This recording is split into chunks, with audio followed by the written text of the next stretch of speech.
మనకు పిల్లలు చబ్బిగా బొద్దుగా ఉంటే చాలా మంచిగా అనిపిస్తుంటుంది. కానీ రీసెంట్గా ఒక shocking news, 12 years old kid advanced liver డిసీజ్తో డయాగ్నోస్ అయ్యాడు. ఇది చాలా సీరియస్ ఇష్యూ. ఈ మధ్య కిడ్స్లో ఇమ్మొబిలిటీ వల్ల ఫ్యాటీ లివర్ చాలా పెరిగిపోతుంది. ఇంకో పెద్ద ప్రాబ్లం ఏంటంటే ఇది సిమ్టమ్స్ ఇవ్వదు, సైలెంట్గా పెరుగుతూ ఉంటుంది. యూజువల్గా 9 to 10 years age kids blood liver enzymes అన్నీ ఇంక్రీజ్ అవుతూ ఉన్నాయి.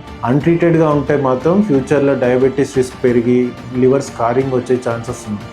మెయిన్ రీజన్ ఏంటంటే food, junk food, chips, biscuits, bakery items, cool drinks. ఇందులో మెయిన్గా ఉండేది షుగర్లో 50% ఫ్రక్టోజ్ ఉంటుంది. అది లివర్లో జామ్ అయ్యి ఫ్యాట్ బిల్డప్ అయ్యి లివర్ని తినేస్తుంది. సింపుల్ యాక్షన్, 5 years నుండి ప్రతి ఇయర్ BMI చెక్ చేయాలి పిల్లలది. వాళ్ళు నార్మల్ BMI కంటే ఎక్కువ ఉంటే వెంటనే వాళ్ళ యాక్టివిటీ కరెక్ట్ చేయాలి, వాళ్ళ ఫుడ్ని మెయింటైన్ చేయాలి. హెల్తీగా తింటున్నాడు అని స్నాక్స్ ఇవ్వడం సొల్యూషన్ కాదు. Kids liver health is very serious.